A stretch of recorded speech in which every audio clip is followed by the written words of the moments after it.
సరే వీళ్ళందరూ మీరు చూస్తే ఎంత పెద్ద పెద్ద హీరోయిన్స్ మధ్యలో నేను కూడా ఉన్నానంటే అది ఓన్లీ నా టాలెంట్ ఒకటే కాదు, దేవుడి బ్లెస్సింగ్స్ కూడా. నేను కూడా అంటే ఏంటి అసలు వాళ్ళకి వచ్చిన కన్నా మంచి మాస్టర్ పీస్ హిట్లు మీకు వచ్చాయి. అదే ఒక మిస్టర్ పెళ్ళం కానీ ఒక శుభలగ్నం మంచి క్యారెక్టర్స్ చేశాను నేను.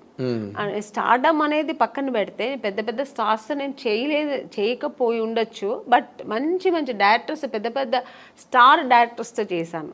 అవును, అంటే బాపు గారు పేరు చెప్తేనే తెలియని ఎవరు ఉంటారు. బాపు గారి సినిమానా, పైగా ఆయన సినిమాల్లో హీరోయిన్స్ బాగా అవును ఫ్రేముల్లాగా గీసి మరి అందంగా చూపిస్తారు. అందరు లేని వాళ్ళు కూడా అందంగా చూపిస్తారు ఆయన, అది ఆయన అన్నమాట.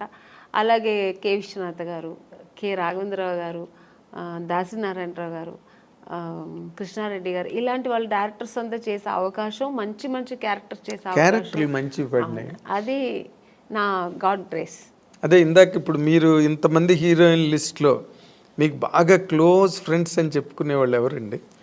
నాకు ఎందుకంటే మీకు ఆ ఫ్రెండ్షిప్ అన్న యాంగిల్ చాలా తక్కువ. అవునండి, నేను ఎక్కువ ఫ్రెండ్స్ ఎక్కువ మెయింటైన్ కాదు, నేను ఎవరితో ఎక్కువ మాట్లాడను కాబట్టి మూవ్ అవ్వను. సో అందుకని నేను ఎక్కువ అలా మూవ్ అయ్యి మాట్లాడే ఒక హీరోయిన్ సౌందర్య గారు. ఎందుకంటే అది ఎలా కనెక్ట్ అయ్యానంటే, అమ్మాయి బెంగళూరు, నేను బెంగళూరు. సో ఇద్దరు బెంగళూరు బాలికలు. తర్వాత ఆ టైంలో మేము దగ్గర 3-4-5 పిక్చర్స్ కలిసి చేసాం మేము. సో చేసినప్పుడు అన్న చెల్లెలు, అమ్మ దొంగ, ఇలా చేసామన్నమాట. అది చేసినప్పుడు మేమిద్దరు ఆల్మోస్ట్ మా కాంబినేషన్ ఉండేది, ఇద్దరు పక్కన పక్కన కూర్చొని, ఆ అమ్మాయి కూడా ఒక కిడ్ లాగే, ఇంకా వేరే ఏం ఉండదు ఆలోచన.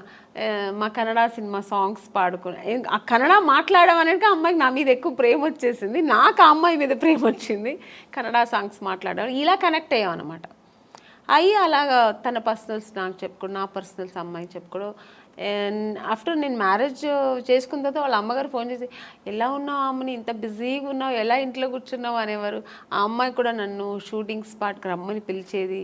తన ఓన్ సినిమా తీశారు వాళ్ళ బ్యానర్లో. అవును, అప్పుడు ఇక్కడ బ్రదర్ అమరు, అవును, రామని నాకు బోర్ కొడుతుంది, ఒంటరిగా ఉన్నాను అని, ఎక్కడో మైసూర్ దగ్గర సోమనాథ్పూర్ అని షూటింగ్లో నేను వెళ్ళలేకపోయాను, వస్తానని చెప్పాను. సో అలా చాలా దగ్గర ఉండింది. ఆఫ్టర్ మ్యారేజ్ తర్వాత కూడా నేను ఫ్రెండ్షిప్ కంటిన్యూ అయిందంటే ఒక సౌందర్య. తన నాన్నగారు పోయినప్పుడు కూడా నాకు ఫోన్ చేసి ఓన్లీ ఏడ్ చేసి, నువ్వు ఇప్పుడు రా, నేను కలవాలి, నీతో మాట్లాడాలి నేను అంటే. టైం అప్పుడు 10 o'clock అయిపోయింది. నేను షూట్ చేసుకుని వచ్చాను హైదరాబాద్లోనే. తను ప్రశాంత్ కుటీర్లో ఉంది, నేను హోటల్లో ఉన్నాను. నేను కూడా ఏదో హోటల్లో ఉన్నాను. చెప్పేదాన్ని వెంటనే కారు వేసుకుని వచ్చాను అనమాట ప్రశాంత్ కుటీర్. వస్తే కూర్చొని, ఎందుకంటే అమ్మాయి సెంటిమెంట్గా ప్రశాంత్ కుటీర్ చాలా ఎంత పెద్ద హీరోయిన్ ప్రశాంత్ కుటీర్లో ఉండేది. మేమందరూ కూడా ఒక స్టేజ్ వచ్చిన తర్వాత హోటల్స్ మారాము. అమ్మాయికి అసలు మారలేదు, ఆ రూమ్ మారలేదు, ఆ ప్రశాంత్ కుటీర్ని వదలలేదు. అంతే వెజిటేరియన్ ఫుడ్. అవును, ప్రశాంత్ కుటీర్ బాగుంటుంది, అది ఒక ఈ హోమ్లీగా ఇల్లు అట్మాస్ఫియర్ ఉంటుంది. సో అక్కడ వెళ్తే అసలు నన్ను హగ్ చేసుకుని బోర్ ఏడ్చేసింది, చిన్నపిల్లలాగా ఏడ్చి.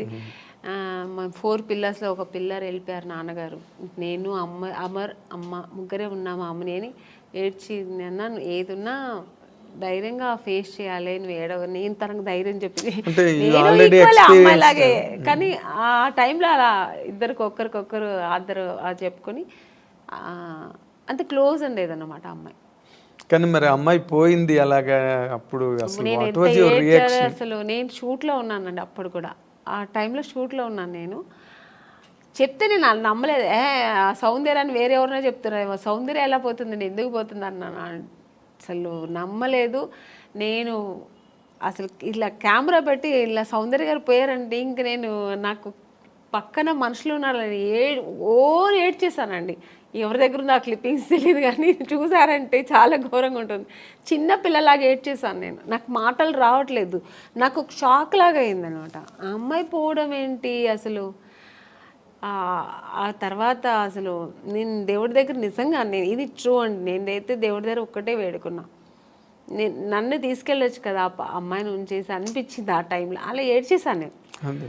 సో చాలా మంచి అమ్మాయి కూడా అమ్మాయి, ఒక చాలా మంచి అమ్మాయి. మంచి అమ్మాయి, పర్సనల్గా అన్ని విషయాల్లో చాలా మంచి అమ్మాయి. ఆ టైంలో అలా ఫీల్ అయ్యాను అనమాట.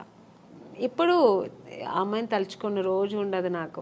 ఎప్పుడైనా సినిమాలు వస్తే తన సినిమాలు చూస్తుంటే ఏడుపు వచ్చేస్తుంటుంది.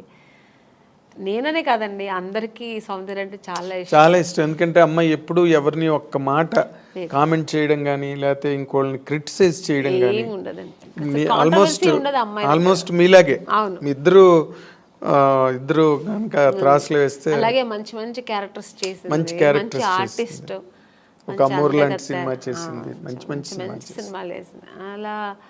కానీ అమ్మాయి ఒక మంచి లైఫ్ చూడలేకపోయింది కదా అనిపించింది. వాస్ షీ హ్యాపీ అండి బిఫోర్ మ్యారేజ్ ఆల్సో? హ్యాపీ అండి అమ్మాయి. చల్లిమ యాక్చువల్గా అమ్మాయికి అలా ఉండడం ఇష్టం. సినిమా ఇంట్రెస్ట్ తక్కువ అండి. తను నాన్నగారు చెప్పారని హీరోయిన్ అయింది, కానీ తర్వాత తనకి ఇంట్రెస్ట్ వచ్చి తర్వాత చేసింది, అది వేరు. తన ఇష్టం ఏంటంటే మామూలు మన ఒక లైఫ్ ఉంది కదా, మ్యారేజ్ చేసుకోవాలి, మనం మామూలు ఒక సామాన్యులు మనుషులాగా ఉండాలని, హౌస్ వైఫ్ లాగా మన అందరిలా ఉండాలని చాలా ఇష్టపడేది నాకు తెలుసు అమ్మాయి. అలాంటి ఒక లైఫ్ ఆ అమ్మాయి అనుభవించకుండా వెళ్ళిపోయింది. సినిమాలో ఒక అంత ఎదిగిన అమ్మాయి ఒక పర్సనల్ లైఫ్ అనుభవించకుండా వెళ్ళిపోయింది అనేది తలుచుకుంటే చాలా బాధ. అదే జగపతి బాబుని చేసుకుంటుందని ఒక టైంలో లేదండి, అసలు ఆ జగపతి బాబు గారికి ఆ థాట్ లేదు. ఆయనకు ఆల్రెడీ మ్యారేజ్ అయ్యి పిల్లలు ఉన్నారు. ఆయన అలా లేదు. జగపతి బాబు గారికి సౌందర్య అంటే రెస్పెక్ట్, అట్ ఎ టైం ఆయనకు చాలా ఇష్టం కూడా అమ్మాయి అంటే. ఆర్టిస్ట్గా మంచి ఆర్టిస్ట్, వాళ్ళు బ్యానర్లో చాలా చేసిన సినిమా 2-3 సినిమాలు ఏదో చేసింది అనుకో. సో అంతే తప్ప అలాంటివి లేదు. సౌందర్యకైతే అసలు ఆ థాటే లేదండి, అస్సలు లేదు. మీకు ఆ థాట్ ఉంటే ఆ అమ్మాయి, ఎందుకంటే వాళ్ళ అన్నగారు చెప్పిన అమ్మాయి అబ్బాయిని పెళ్లి చేసుకుంటుంది. వాళ్ళ అన్నగారు చెప్పారని ఆ అమ్మాయి చేసుకుంది. వాళ్ళ అన్నగారు చెప్పి ఏ మాట, నాన్నగారు ఉన్నంత వరకు నాన్నగారు మాట వినేది. చిన్నపిల్లలాగే అండి వాళ్ళ ఇంట్లో. నెక్స్ట్ అమ్మకి కూతురులాగే ఉండేది తప్ప చెల్లెలాగా ఉండేది కాదు. అమ్మరు ఏం చెప్తే అది వినేది. అలాంటి అన్నప్పుడు ఇంకా జగపతి బాబు గారి మీద అలాంటి అసలు అదంతా ఊరికి ఇండస్ట్రీ అంతా విపరీతంగా మాట్లాడుకున్నారు. లేదండి, చెవిలో పడిందో లేదో నాకు తెలియదు, తెలుసు నాకు కూడా, బట్ లేదు అలాంటి లేదు. ఆ అమ్మాయికి లేదు, జగపతి బాబు గారికి కూడా లేదు అలాంటి. ఆయన అసలు అందరితో బాగా క్లోజ్ గా మాట్లాడతారు. అలాగే ఆ అమ్మాయితో కూడా ఉండేవారు అనమాట. కాకపోతే అంటే ఎక్కువ సినిమాలు కలిసి చేశారు, అందుకని అలా వచ్చింది అది. వాళ్ళిద్దరూ కొంచెం ఒక 4-5 సినిమాలు కలిసి చేశారు ఆ టైంలో. అవును. తర్వాత ఇప్పుడు క్వైట్ కాంట్రాస్ట్ రోజా గారు.